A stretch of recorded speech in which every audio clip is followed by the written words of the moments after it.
So, this is Textron Aviation's most famous aircraft, the Cessna 172 Skyhawk.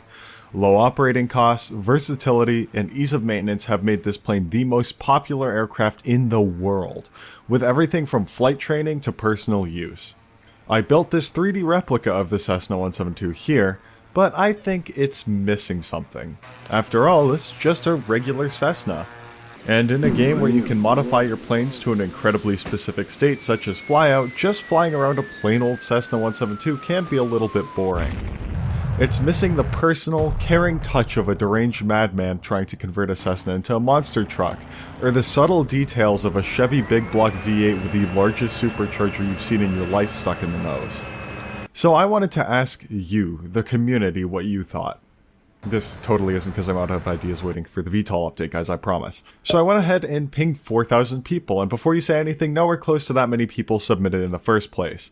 Between most people not owning Flyout, not wanting to do competitions, and not wanting to modify a Cessna, we already lost all but maybe 1 to 2% of those people. So because of this, and also many people somehow forgetting to submit despite posting really cool build pics, we got about 40 submissions. Ranging everything from cool to absurd to straight up cursed, we're going to go over all of them in the video. That isn't everything though. In the description, I want you guys to vote on your favorite Cessna. You'll be able to see all 40 of them on screen here, but I'm gonna keep my time describing things to the more advanced builds. Whoever gets the most votes at the end of the video will win free nitro. So as you watch all 40 hideous abominations of God run across the screen here, think about your favorite, and enjoy the competition to build the ultimate Cessna 172.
Step or we will use force.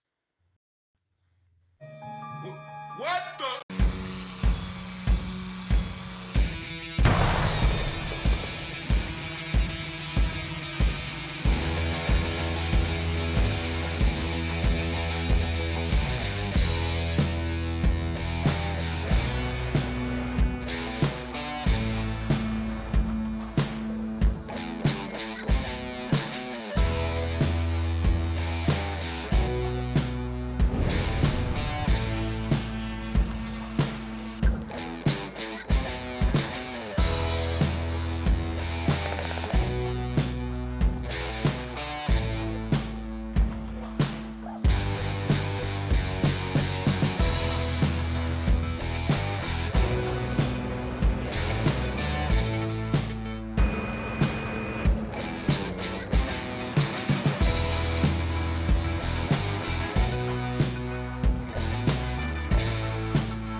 In a seemingly endless ocean of nose-heavy and up-powered Cessna modifications, Stix's one has the unique ability of actually being able to stall. To change the aircraft, Stix added low-speed lift devices on the leading edge, tail dragger configuration, and chunky bush tires, reducing risk of prop strike and allowing for a front suspension. Upgraded to a more powerful turbocharged flat 6 and an adjustable prop, and lastly added this cute little landing light. Points for this livery and Stix, you might have made the only Cessna modification I could actually expect to see in real life. Whether you're braving the northern Alaskan wilds or flying for a cartel, this is your land anywhere Cessna of choice. If only Flyout wings actually work that way. With a casual 70 megabyte file, this is somehow 2 times bigger file size than my least optimized build in Flyout. Oh, I know why. Perhaps it's because this little wingtip alone is 4096. Regardless of the high file size, it might be worth it because of this immaculate quality. Custom interior, cozy seats in the rear for the radar operators, custom dual turboprop engine, and very well done weathering all across the vehicle. If you're trying to any % speedrun your cancer diagnosis, or you just want to look at what's probably the best painted Cessna here, I highly suggest checking out Anikai's build. So on the outside, this thing appears to be a relatively normal Yak 17 Cessna crossover, something we see flying on the daily. But in the wise words of Jeffrey Dahmer, it's what's on the inside that counts. This early jet engine is one of the nicest looking 3D models I've seen in my life regarding a turbine, and this solely inspired me to start work on my own early turbine engine. Otherwise, with double struts for better rigidity, little step ladders for exiting the vehicle, and retractable tricycle landing gear, this little Cessna is actually surprisingly fun to fly. Really quick here, this autogyro actually works. I've been wanting to do a video on autogyros for quite a while, and it's nice to see them getting some love. Using only 2 rotors, the VTOL Cessna stays airborne entirely using its electronic control. Its swiveling variable pitch VTOL fans automatically adjusting for a direct input in angular velocity, attitude, bank, and of course your typical user inputs, pitch, yaw, roll, and collective. It even has a little door that opens up for ducting to the turbine engine. The only thing is, since the engines are in the wing root, conveniently replacing the fuel tanks. Also, for some reason, its landing lights seem to hold the unmatched power of the sun.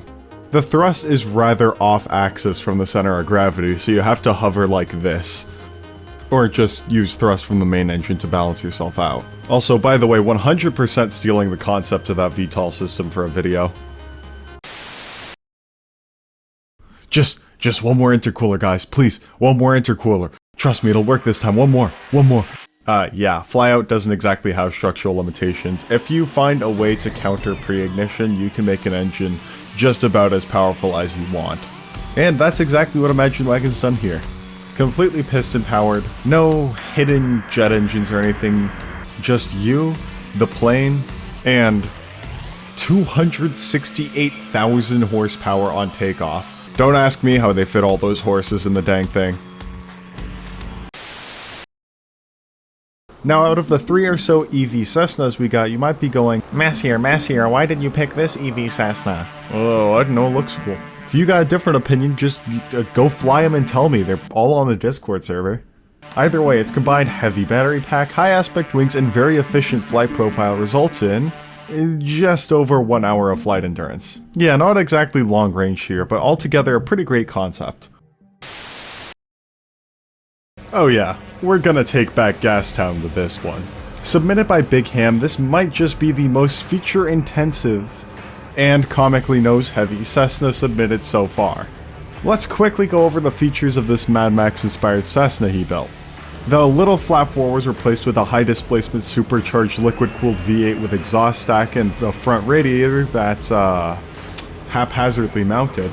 Boost gauges are on the supercharger itself rather than in the cockpit. The cockpit itself has a desk fan, this big ol' lever for dropping the payload, a poison gas can. There's a framed picture of a Morton Joe, shiny and chrome spray paint, and truck mirrors. The pilot gets convenient access to this wing-mounted 20mm Gatling gun with helpful maintenance tips spray painted on. The right door is also a little jammed as a result. Lastly, the pilot has this little can that runs to an earphone in the back where the gunner sits. The gunner, on the other hand, gets his own hatch on the top, for visibility presumably, a retractable machine gun, mounted explosive lances, a radio with working dials, and, armored, per se, windows. With all this extra weight, it's a bit of a slow turner, but that's okay as I imagine it's designed for ground attack anyways. It will also absolutely stall at 100+ knots on approach. Despite all the extra drag and extra weight, it still beats 200 knots in a straight line. And you know, I had like 6 Mad Max jokes prepared for this one, but honestly, I'm just too in awe and spending too much time on all the little features this thing has. So if you have Flyout, definitely just go check this one out. I guarantee you I at least missed something.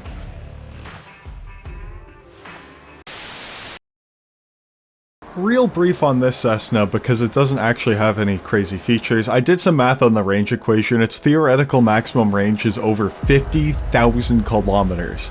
That's enough to circumnavigate. Obviously, it doesn't have any soft joints while doing this, because look what happens when I turn wing limits on.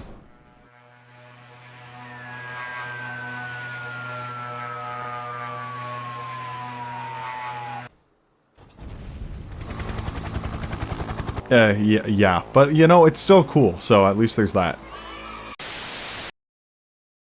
If I'm in a medical emergency and this thing pulls to pick me up, please just let me die.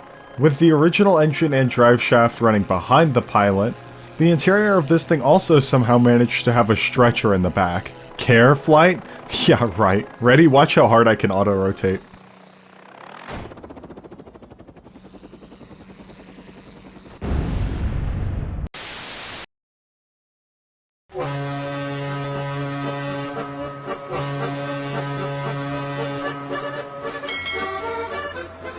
Modeled after a boat, the Cessna Goldeneye flies like one too.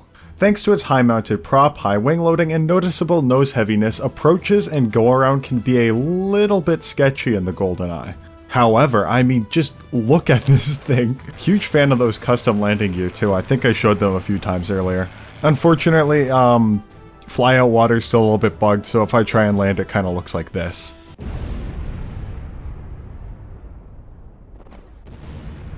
But overall, yeah, cool build. Also, before I forget to mention it, the co-pilot seat was replaced with this little step ladder and an opening canopy, so you can enjoy your time in the water.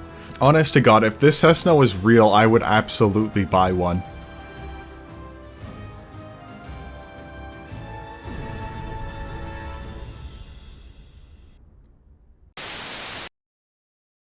Everyone laugh at this man, he submitted his plane late. Seriously though, the scrap Cessna has some unique features. It's supposed to be using a single blade wooden prop, but unfortunately I don't have the mod to make it work, so for the demonstration we're just showing a normal prop. The scrap Cessna has some wonderful creature comforts like these boxes of Flyout pizza and cans of Java Monster. And of course this very luxurious interior. It also has a much more powerful engine than the original 172. Instead operating a 12.6 liter V4, which produces 289 kilowatts. Also, the wings come apart in really silly ways.